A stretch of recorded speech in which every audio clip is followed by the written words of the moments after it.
ایک وزیر کو کہا کہ یہ موتی نکال کے لاؤ اور یہ خیال کرنا کہ تمہارا لباس بھی تمہارا بدن بھی نہیں بھیگنا چاہیے۔ تو سب نے کہا کہ یہ عجیب بات ہے کہ حوض کی تہ سے موتی نکال کے لائیں اور لباس بھی نہ بھیگے اور بدن بھی نہ بھیگے، یہ تو لازمی ہوگا۔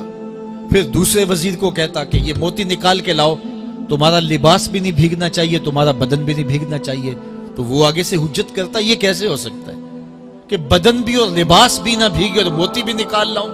تیسرے کو، چوتھے کو، پانچویں کو، ہر ایک آگے سے حجت کرے، یہ کیسے ہو سکتا ہے؟ پھر ایاز آ گیا تو بادشاہ نے ایاز کو کہا کہ یہ موتی نکال کے لانے ہیں اور تمہارا لباس بھی اور تمہارا بدن بھی نہیں بھیگنا چاہیے۔ ایاز نے فوراً چھلانگ لگائی اور موتی نکالے۔ جب باہر نکلا تو بدن اور لباس پانی سے نچڑ رہا تھا، تو ایسے موتی بادشاہ کو پیش کیے اور بدن کپ کپا رہا تھا۔ تو بادشاہ بڑے غصے سے کہا کہ ایاز، تمہارا بدن بھیگ گیا، تمہارے کپڑے بھی بھیگ گئے، میں نے کہا تھا لباس بھی نہیں بھیگنا چاہیے، کپڑے بھی نہیں بھیگنے چاہیے۔ تو ایاز بڑی لجاجت سے عرض کرنے لگا، بادشاہ سلامت، آپ کے دو حکم تھے، ایک یہ کہ موتی نکال کے لانے ہیں، دوسرا حکم یہ تھا کہ لباس اور کپڑے بھیگنے نہیں چاہیے۔ تو ایک حکم میں نے پورا کر دیا ہے، دوسرے کی معافی چاہتا ہوں۔ تو صاحب، اللہ نے حضرت انسان کے سینے میں جذبات کا ایک جہاں آباد کیا ہے، شیطان کو بھی انسان کے پیچھے لگا دیا اس کی آزمائش کے لیے، اس کے امتحان کے لیے۔ نفس بھی اس کے اندر موجود ہے، اور دوسری جانب اس کو گناہوں سے منع بھی کیا اور نیکی کی تلقین بھی کی۔ اب کتنی مشکل زندگی ہے حضرت انسان کی، آئی جان شکنجے اندر جویں ویلنے دے وچ گنا، کتنی مشکل زندگی ہے۔ خواہشیں ہیں کہ آوارہ ہیں، آرزویں ہیں کہ بے قابو ہیں، اور دوسری جانب اللہ کا حکم ہے۔ اب کیا کرے؟ تو گناہ کرنے کے بعد پھر اللہ کے حضور توبہ کر لے، جو ممرزد ہو جائے تو اس پر اکڑے نہ اور اس پہ مصر نہ رہے، اس پہ اصرار نہ کرے، بلکہ فوراً اللہ کے حضور توبہ کرے۔ گناہ کرنے کے بعد بندہ جب توبہ کرتا ہے، التائب من الذنب کمن لا ذنب لہ، تو وہ ایسے ہوتا ہے جس طرح اس نے گناہ کیا ہوا ہی نہیں۔ بندہ 100 بار گناہ کر کے توبہ کرے، اللہ 100 بار معاف فرما دے۔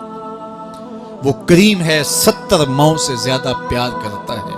تو بندے اس کی دہلیز پہ جب توبہ کرتے ہیں، رجوع کرتے ہیں اور اس سے معافی مانگتے ہیں، تو وہ یہ نہیں دیکھتا کہ یہ گناہ گار کتنا بڑا ہے، وہ یہ دیکھتا ہے کہ یہ میری دہلیز پہ آیا ہے اور اس کے ما قبل کے سارے گناہ معاف بھی کرتا ہے، بلکہ گناہوں کو بدل کے نیکیوں میں بھی تبدیل کر دیتا ہے۔ آئیے اب قرآن مجید میں ان لوگوں کی کہانی بھی پڑھیے جو اپنی زندگی کو اپنے مالک کے نام لگا چکے ہیں، اور ان سے اگر کوئی معاملہ سرزد ہو جاتا ہے تو وہ کس قدر اللہ سے ڈرتے ہیں۔ والذین یؤتون ما آتوا وقلوبہم وجلہ انہم الی ربہم راجعون۔ فرمایا کہ وہ لوگ جب ان سے کوئی خطا سرزد ہو جاتی ہے، کوئی گناہ ہو جاتا ہے، تو ان کے دل لرز جاتے ہیں، خوف خدا سے وہ کانپنے لگ جاتے ہیں۔ انہم الی ربہم راجعون، تو وہ اپنے رب کی طرف رجوع کرنے والے ہوتے ہیں۔ اگر ان سے کبھی کوئی گناہ سرزد ہو جائے، ان سے کوئی غلطی سرزد ہو جائے، تو پھر اس پہ ضد نہیں کرتے، اس پر مصر نہیں ہو جاتے، اس پر حجتیں اور دلیلیں نہیں لاتے، بلکہ وہ کیا کرتے ہیں؟ فوراً اللہ کے حضور رجوع کرتے ہیں اور معافی مانگتے ہیں۔ اور اللہ کو یہ بہت پسند ہے کہ کوئی مجھ سے معافی مانگے، اور اللہ انہیں معاف کر دیتا ہے۔ اللہ اکبر۔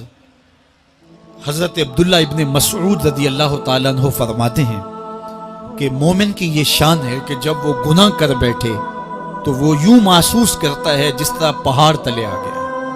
یہ اس کی کیفیت ہے کہ گناہ کرنے کے بعد، نافرمانی کرنے کے بعد اس کا دل لرز اٹھتا ہے۔ وَقُلُوبُهُمْ وَجِلَةٌ، تو حضرت عبداللہ ابن مسعود فرماتے ہیں یوں محسوس کرتے ہیں جس طرح پہاڑ تلے آ گیا ہے، اور پہاڑ ابھی گر جائے گا اور انہیں کچل دے گا۔ تو وہ جلدی جلدی تلافی کرتے ہیں، توبہ کرتے ہیں، رجوع اللہ کرتے ہیں، تاکہ ہمارا گناہ معاف ہو جائے۔ اور منافق کی مثال بھی بیان کی گئی، جب وہ گناہ کرتا ہے تو یوں محسوس کرتا ہے جیسے بدن پہ مکھی بیٹھی تھی، ہلکے اشارے سے اڑا دی۔